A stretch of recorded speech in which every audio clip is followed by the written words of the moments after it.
I hate that Young Miami decided to talk about this whole Diddy shit on Caresha Please and the split with JT because, girl, and y'all follow me because we're going to start with JT and we're going to end it with Diddy. Caresha Please episode, Young Miami Sources and Turner interview has sparked a lot of conversation, especially on the conversation that people have been wanting Young Miami to speak on. People have been talking about it. People are having a lot to say about this episode on TikTok, especially.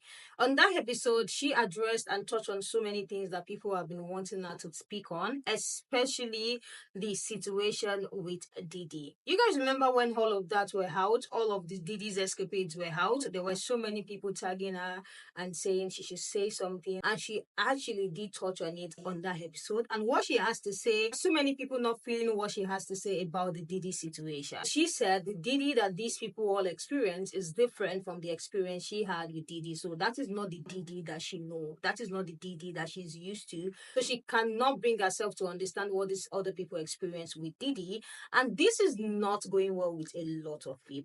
And she was speaking so much about JT as well. And there are some people even pointing out the fact that she was giving Diddy so much grace and talking so many things about JT. So this sparked so much conversation. And I have put together what the people are saying. Basically, people's reaction to that episode. So without wasting much time, let's just get right into it. I hate that Young Miami decided to talk about this whole Diddy shit on Caresha Please and the split with JT because, girl, and y'all follow me because we're going to start with JT and we're going to end it with Diddy. And it's all intertwined. First off, you talking about JT, talking about, oh, City Girls wasn't bringing in no money. City Girls wasn't bringing in no money. Nah, City Girls was cool. It was cool at first. And then JT got locked up. And then when JT got back out, right, because we was all screaming, free JT, we realized JT was the real one with the talent. You were just funny. So now that JT is out of jail, you're kind of riding on JT's coattail, doing whatever JT gonna tell you to do. Because be honest, you're not a rapper. You're a face, your personality. You were kikiing with everybody. JT was never that girl. She never liked to be in people's face. She was never over here on somebody's ass. So yeah, of course you two are gonna clash because y'all just two completely fucking different people. The reason why y'all got together and remained together for so long is because y'all was both trying to make it out. Now y'all are both out, and now y'all are starting to see that y'all are not compatible. You're not compatible. Y'all are not doing the same things. You guys are not the same people as groups usually do. You guys make it out, right? And then somewhere along the line, you guys are like, this isn't working. Once you realize that shit wasn't working, here came fucking Diddy. Now with Diddy, she made a dumbass comment and was like, I don't understand why I'm being crucified when I was celebrating him, when the world is celebrating him, and now y'all are all turning y'all back on him. You're getting crucified because you were in his inner corner. You were in his inner circle, right? You said, I didn't know that side of him. I never seen it. You're lying. And it's not even like we think you're lying. We know you're lying. Because when that one girl, the girlfriend that he had, I think her name was Gina something, the Asian lady, and she said Diddy was just whooping my fucking ass in that closet. And then you made a joke about it on Twitter. You did know that man, and you knew that that's exactly what he was capable of. You told her verbatim, if I wanted you to eat my pussy, Diddy would have you on your knees, ho. That's what you said out your mouth. Out of your mouth. You were making fun of her trauma. Not only that, there's been other stories that have came out about Diddy recently, about shit he was doing recently, right? So you did know that man. Just because you may have not experienced it in that capacity doesn't mean that you didn't witness it with your two eyes. Saying that I'm not going to speak out because I didn't experience that, I wasn't in that situation, is crazy as fuck, because you could still stand in solidarity and denounce what the fuck it is that he did. You didn't want to do that because you didn't want to fuck up your bad, and you didn't want to get on Diddy's bad side. You were still riding with him until you seen them allegations were getting what's up. Until you saw it was no longer a game and he was really getting canceled. And then you wanted to disassociate yourself. You didn't bring Diddy into your world. He brought you into his. You made Diddy your brand. You did. Because be honest, you no longer had City Girls. Y'all wasn't doing that. Everybody knew you for being with Diddy. If you wasn't with Diddy, I'll be honest, people, you would have fallen off. You would have fallen off. People was not going to ride for you like that no more. And it's just how it was happening. I'm sorry. Caresha Please, Risha Roulette, all of that was on track with Diddy. The awards that you won, let's be honest, everybody even said Caresha Please was cool. But to win like the bet, no. Everybody knows it was a fuck no. So again, you got to call a spade a spade. I think that you came on that podcast and said a bunch of fucking nothing. I think at this point you would have been better off saying nothing at all if you was going to come on here and say that shit that you just fucking said out your mouth. To the point, even JT was like, I had to separate myself from you because you was acting funny once you started hanging around these people. She said you was a different girl back home than you were when she got out of jail. Like, I don't know what else to say. Like, if this isn't ringing bells, I don't know what the fuck is. So, yeah, I think Caresha needs a do-over. I think she needs to start over. And I think it's really unfortunate that she's no longer with City Girls because, yeah, Caresha is cool. She's funny. But this was the downfall of Caresha, was literally so heavily aligning herself and attaching herself to a man who then had a public scandal. And now it's just kind of going down. I don't know what she thought was going to happen. I don't know what she thought was going to happen by her coming on this podcast, if she thought people were going to feel bad for her. But girl, we was warned at night, not last night. Like, we saw what happened. So I don't know what y'all 2 cents. Caresha, please. Okay, let's talk about how strategic Caresha was dropping that Caresha Please episode right in the middle of JT's, climb to fame. No shade, no shade, no shade. I feel like, it might have been like intentional, but in her mind, she probably thought like, oh, this is the perfect timing to speak on our relationship because, it's a hot topic. Listen, content creators, if you don't take anything from that situation, please be strategic about what you post when you post it.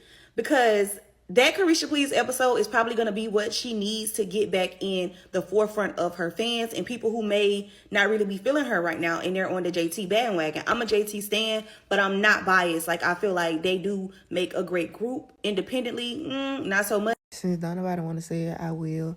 The reason that JT and Caresha are not friends anymore is because of Lil Uzi. That is the root of the cause. Like, seriously, if you think back to when people were going live a lot, it might have been like before or after quarantine. I can't remember the exact time frame, but you can look this up. JT and Caresha were on live, and JT ends up giving the phone to Lil Uzi, and he starts with, "Is this Caresha?" Yeah, that live. On that live, he disrespects the shit out of Caresha, and JT does nothing to defend her friend. And as a friend, like, when your other friend's significant other is disrespecting you, your first instinct isn't always to like go after them. It's kind of to see if your friend would defend you, and she didn't. She did not defend her. And people can say what they want. Oh, they're just bandmates. Da da da. Them people were friends. They were friends, okay? But that was altered when she saw that she allowed her man to disrespect her. It was so bad to the point where Southside, her baby daddy, had to interject and be like, "You not finna keep disrespecting my baby mama. Keep, okay? Continuously, multiple times." Because that was not the first incident where he was being disrespectful towards her and JT did nothing. So ultimately that altered their friendship, because I even remember when JT said like, oh, she showed up to Caresha's birthday party and Caresha had like little to no emotions about it when she thought that she would have been crying and excited to see her. In my opinion, that was the tip of the iceberg, because now when I see you, I'm not excited because I feel a certain way towards you. And granted, they do business together, so this isn't like a regular everyday relationship to where you could be like, oh, I don't want to be your friend anymore. You kind of maneuver it differently. But yeah, and I don't believe that she's jealous of JT at all, because ultimately Caresha doesn't want to be a rapper. She has came out and said that multiple times, and that has even like been the cause and the purpose of her doing Caresha Please. Like, she don't want to rap. And I feel like this even goes back to when JT was into it with Cardi B and she stated on Caresha Please, she did not like, when it come down to it, she didn't defend JT, because why would I defend you against this rap bitch? You didn't defend me against your boyfriend. Make it make sense. I wouldn't defend her either. Everybody needs to experience a friendship like Caresha has with Saucy Santana. Did y'all not hear how she spoke about him? How she wanted to give him his flowers for being there for her, for allowing her to be vulnerable, for saving her, is what she said. Baby, please. That was her safe space. She said her friend helps build her back up. And I want to touch on the topic with Diddy too. Just like she said, the Diddy that everybody else experienced, she did not experience for herself. Every woman will not experience the same man the same way. Every woman is different. Just like they say, a man not gonna change for nobody he don't want to change for. Nobody he don't feel like he want to be with. Same thing. Now, given that she have already been through 2 domestic violence relationships, that would have been a trigger for me. So she definitely got up out of there, but I'm sure it hurts like hell. On the other topic, what she said, some days I'm happy, some days I'm sad, some days I don't give a fuck. I feel like she is really grieving the loss of her very close friend JT. She's also grieving the loss of Diddy. It was so unfortunate that situation that happened that caused her to have to stop dealing with that man when she didn't want to. And her friend, it seems like JT had a motive to stop fucking with her, and Caresha just caught on late. When she told those stories about how she was left off bad and bougie, JT been doing her own thing. She just was not clear with Caresha. When she said, I ain't bring me and my kids this far just to go backwards, I felt that shit out. So, do you hear me? In my soul. One last topic that I do want to touch on is when she says she feel like she's losing her personality. And the examples that she gave, I feel like losing her personality is kind of a weird way to put it. I really feel like she's growing, she's evolving, and she's just simply shifting her focus, and that's okay. And it takes certain situations to make you get your focus back on. So everything she's going through right now could really be a blessing in disguise. So I just wanted to touch on that, and the episode was pretty good. And a lot of people feel like she didn't talk too much about everything, but I felt like she did. Y'all just want to be nosy as hell. But great. So I'm halfway through this episode of Caresha Please with Santana and Young Miami, and everything that I thought in regards to JT has pretty much been proven to be true. I feel like JT was moving grimy and slimy, and I feel like she did Young Miami wrong. People could feel how they want to feel. If somebody holds you down while you in jail and they are pregnant and they hold the group down, I feel like you owe them more than that. And then the thing that people keep forgetting is that if JT wanted to do this alone, she could have just did it alone, but she didn't. She knew she needed somebody, and Caresha brings a pizzazz to the group. And clearly, after listening to Jay-Z's album, baby girl is not ready to stand alone. I don't know why people try to prematurely leave groups all the time. Beyonce and Destiny's Child have given y'all the blueprint. I don't understand. So I'm sorry. I feel like JT's wrong. I feel like JT has left Miami out to dry. I think Uzi has a lot to do with it. People keep saying Nicki. No, it ain't nothing to do with Nicki. It's Uzi. It's Uzi. And I don't like it. Still rooting for JT because I love them both. I love where they come from. I love their story. But I think JT is wrong. I think she's wrong. I think she's wrong. And you know what they say about a thief? If you steal, you'll lie. I'm going to leave that where it's at. But I'm happy that Caresha did this. And I hope that she continues to heal and continues to be able to do her thing. Because she deserves to be able to do that. I feel like she got done wrong by JT. I said what I said. I'm usually out the loop when it comes to celebrity, stuff. Because I don't have the time. I'm not, a teenager no more. I don't really have the time to really keep up with it. But, it showed up on my YouTube For You page. And I was like, let me give it a try. The Caresha Please show is what I'm talking about. And some of the things that I've seen about her, with all the recent stuff going on, in the media, I just scrolled past it because I don't really care to entertain gossip. But watching her show, that was a really good show. It was a really good session. Because what I have seen in the media is where they tried to dehumanize her. They tried to, basically make her the bad guy. So I'm going to tell you my takeaway from it without telling you the whole thing because you need to go watch it and develop your own opinion. So, long story short, she did what a lot of women would not and will not do. Most women will see everything that went on and say, hey, that's not the version of him that I got. That's not the version, so I'm going to stick by my man. I'm not leaving my man. How many times have we seen something go on with a celebrity and the spouse is right there saying that's not their experience and they basically don't care? She is a very strong young woman. Like I said, she did what a lot of women would have said absolutely not. Especially if that what had went on was not her experience. Most women just would have been like, well, that's my man, I'm sticking beside him, what he did with her don't have nothing to do with me. She left. That's all I'm gonna tell you. She left.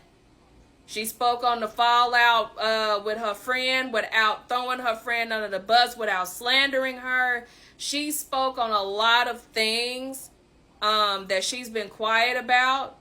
So you just really need to go watch it. You really do. Just go watch it. The ultimate takeaway from it that I got, social media tried to punish her for her ex-boyfriend's actions. And she said, she met him past the partying and turn up stage, but the media turned on her, which caused people she was closest to turn on her as well. It's like they tried to punish her for something she didn't have nothing to do with. I don't know how true none of it is. I'm not here to get into that. I'm just saying it was a really, it's been a while since I've seen a really good interview, and you should really go watch it and develop your own opinion before you judge somebody. Just wanted to say that. Let me hear what you guys think about that. There are so many parts that has got a lot of people talking. Some people are as well making some assumptions as to the reason why they believe, Carisha and JT had to split and why it didn't work out and why they just had to go their different ways. Let me hear what you guys think. The part that has got a lot of people talking is the part where she said she did not experience the DD that these people have been experiencing. And I saw some comments of people saying they shouldn't hold her responsible for what this man did decades ago. So let me hear what you guys think about all of that. This person said, Carisha knew he was abusive. She beefed with his ex for the longest time. And his ex is the one that he beat on and forced to get an abortion. She knew about all of that because he was messing with them both. Another person said, I also feel like someone else should have interviewed Carisha instead of Saucy because Santana is going to dance around certain questions. Had it been Jesseline or Charlie Man, they would have got to it. Like they will have asked those questions, even in a more hard way. I think this is what this person is trying to say. They will have gotten all of the juice out. Another person said, I am still trying to figure out why she was short and sweet about Didi, but ranted about JT. The point was to talk about Didi. I saw a creator made this same point as well. And that is another part that I really like to hear what you guys think about.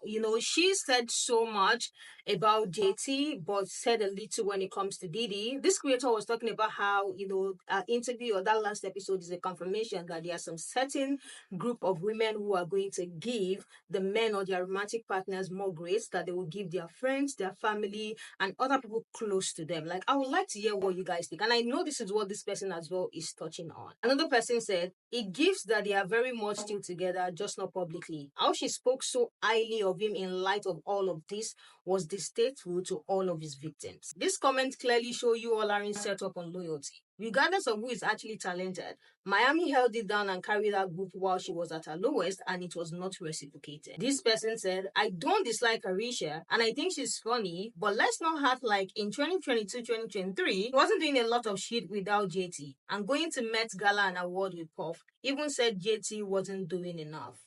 I believe Carisha was who she was before the film, but JT told her to join her in the group because of her personality, so I don't agree with that part. Another person said, all fact, and exactly why I didn't watch. I knew she wouldn't be honest, just capitalizing on the expectation of people wanting to know her side. This other person said, okay, let's have the same damn energy for JT because didn't Uzi beat up his girlfriend real bad and pull a gun out on her? And JT Aaron said shit, but she loved Uzi, but you all hate Miami for Didi. The last one I have here said, like she got in a long-term relationship, moved in, locked down, stopped going outside as much, but Santana and Carisha were both still outside living city girl life. Let me hear what you guys think about what the host said. If you haven't watched that episode, I'm sure you have been able to grasp one or two things from what these people have touched on. So let me hear what you guys think, and I will see you guys in the next episode.